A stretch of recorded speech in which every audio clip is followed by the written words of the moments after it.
última e mais importante, a Virgem Maria, né, Nossa Senhora. Essa que é o maior exemplo de mulher para nós, cristãos, homens ou mulheres. Ela é a maior de todas as criaturas. Então eu separei algumas virtudes que são... Até trouxe isso lá no meu Instagram, essa questão das virtudes cristãs versus as virtudes feministas. Mas vou trazer até mais algumas aqui, além das que eu coloquei lá, que são a mansidão, a virtude da mansidão, ou seja, calar quando você quiser falar, né? Aprender a calar no momento certo, aprender a buscar uma relação de paz ao invés de ter razão, saber sorrir para o outro mesmo não estando feliz com aquela situação. Isso não é ser digamos assim, você impedir você mesmo de ser feliz ou ser submissa nesse sentido. Isso é pensar mais no outro do que em si mesmo, é amar o outro, mais até, ou como a si mesmo, né? E Nossa Senhora teve esse traço de fazer isso, né? A gente vê várias passagens nas escrituras que falam como ela guardava as coisas que lhe aconteciam no coração, sempre que falavam do sofrimento que seu filho viveria, né? De tudo aquilo para o qual seu filho veio, ela guardava aquilo ali no seu coração, ou seja, ela não falava, ela não reclamava, ela não ficava se lamuriando porque iria ter seu filho ser crucificado, porque ela sabia, inclusive, do que significava a crucifixão do seu filho, que era a redenção de toda a humanidade. Mas, especialmente, essa virtude da mansidão é algo que a gente não vê nas figuras feministas, pelo contrário, né? O feminismo defende um orgulho, uma soberba, uma desobediência a qualquer coisa que seja. O feminismo defende que nós mulheres jamais nos curvemos diante de ninguém, né? Que nós não podemos viver nenhum tipo de relacionamento em que estamos servindo ao outro. Que a gente tem que ficar o tempo todo comparando se o nosso namorado, se o nosso marido está nos ajudando tanto quanto nós estamos ajudando ele. É como se fosse uma competição, né? Eu só ajudo você até aqui, eu só caminho com você até B, se você caminhar comigo até C. E fica sempre nessa disputa, nesse cabo de guerra para saber quem está fazendo mais pelo outro.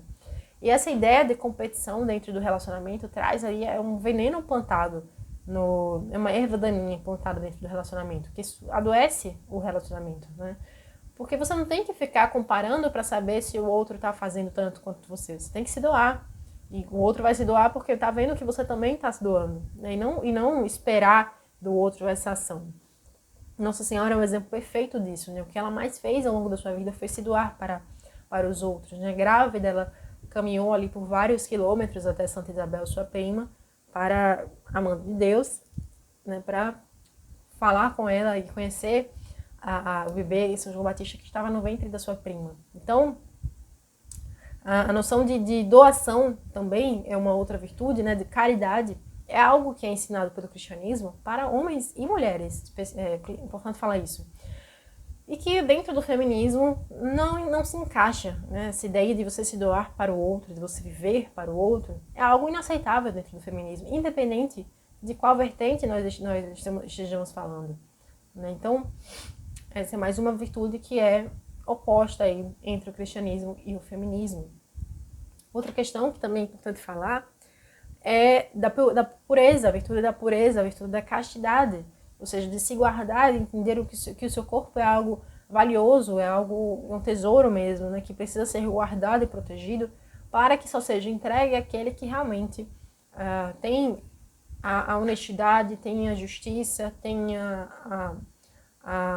o mérito, né, de merecer ter ali você, né? Não no caso de Nossa Senhora, que era virgem antes, durante e após o parto e continua sendo virgem, mas outros exemplos de santas que se casaram, que eram esposas, e nós mesmos, mulheres cristãs, precisamos entender a importância da virtude da pureza e da castidade, inclusive dentro do casamento, né? Castidade é você realmente entender o sexo como algo que deve ser para demonstrar verdadeiramente amor pelo outro e não necessariamente para que você seja servido por prazer.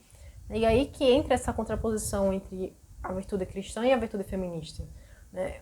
A Igreja Católica condena que você vê o sexo simplesmente, somente, para o seu próprio prazer, né?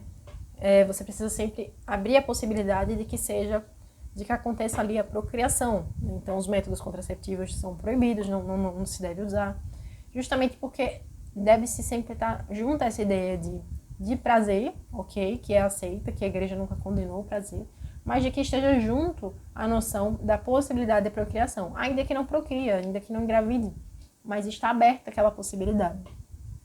Enquanto que o feminismo vai dizer, não, mulher, busque o prazer, busque esse prazer pessoal. E aí o feminismo vai propor a masturbação, vai propor a pornografia para a mulher, né? Como uma forma, inclusive, de libertação sexual, como uma forma de revolução política. O feminismo traz aquela questão que é privada, que é íntima e pessoal, para a esfera pública.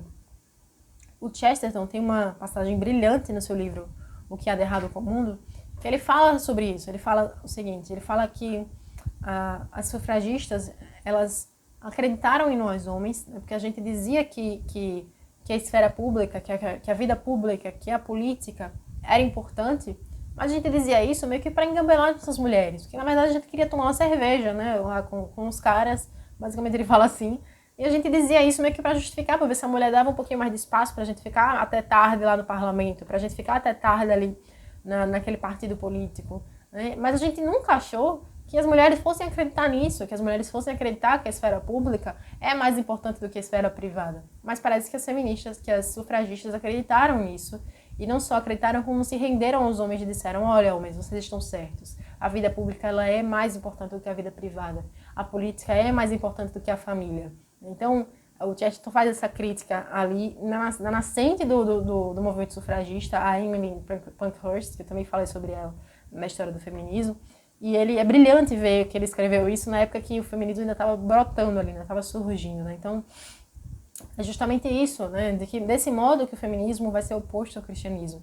Nós, cristãos, entendemos que a vida privada, que a família é essencial para a salvação da humanidade. É essencial para que você, que é um indivíduo, você seja visto como pessoa e não como coisa. E para você que é você que é José, dentro da família você tem um nome. O Italo Marcilli fala sobre isso, né?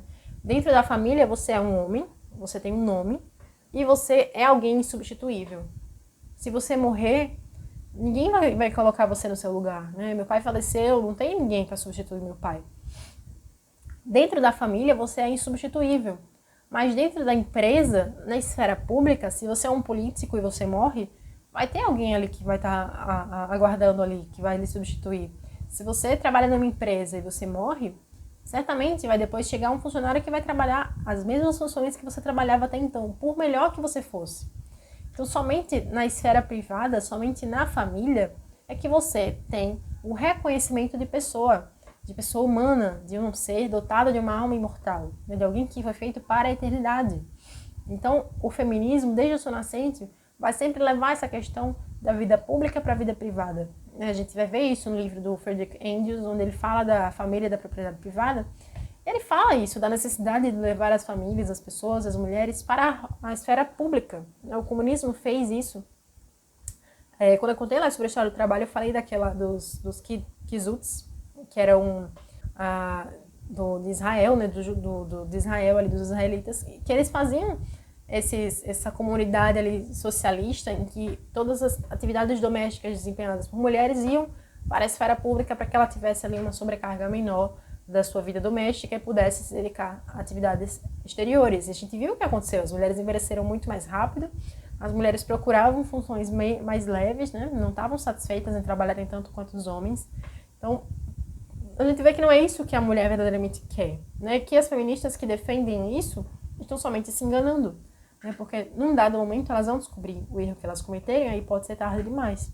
Aí já pode ter passado a época de se casar, já pode ter passado a época de ter filho, como a gente vê tanto isso acontecendo, né? Mulheres recorrendo à inseminação artificial porque chegaram aos 40 e tantos anos e perceberam que elas queriam mesmo era uma família, né? Que elas queriam mesmo era um bom marido ali que as oprimisse e deixasse elas dentro do lar. Então, é importante a gente fazer essa distinção entre aquilo que defende o feminismo e aquilo que defende o cristianismo, de que modo essas coisas são tremendamente opostas, para que você não tenha nenhuma dúvida de que é possível ser cristã e feminista. E Nossa Senhora certamente é o maior exemplo que nós temos nesse sentido. Absolutamente todas as virtudes de Nossa Senhora são opostas às virtudes que o feminismo defende, né? A sua humildade, a confiança dela em Deus, o fato dela aceitar ser a mãe do Salvador, né? Mesmo sem saber o que lhe aguardava, mesmo sem saber tudo aquilo que viria posteriormente. O fato dela ter sido paciente, né, em relação ao seu filho Jesus, né, no momento do milagre, do primeiro milagre que é realizado, enfim. Absolutamente todas as virtudes de Nossa Senhora são virtudes que nos ensinam muito como uma mulher cristã deve ser. E quanto mais você conhece as virtudes de Nossa Senhora, mais você percebe que aquilo ali é oposto ao que o feminismo propõe para a mulher. É que só realmente viver essas virtudes é o que nos trará a verdadeira e plena felicidade. Assim como todas essas personalidades tiveram, né? E outra questão, só para a gente finalizar, é de que a gente muitas vezes tem em mente aquilo que eu falei, né? De que uma mulher, quando ela vive a vontade de Deus, de que uma mulher que vive uma vida cristã, necessariamente vai ser uma mulher que vai estar no lar com 5 filhos e um marido. Não necessariamente, né? Existem N realidades, como a gente pode ver aqui.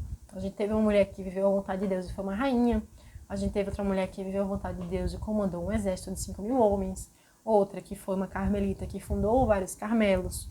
Outra que dava palestra para centenas de pessoas. Outra que veio se tornar uma grande teóloga se fazendo pequena. Ou seja, os exemplos de santas em diversas circunstâncias estão aí justamente para Deus nos mostrar.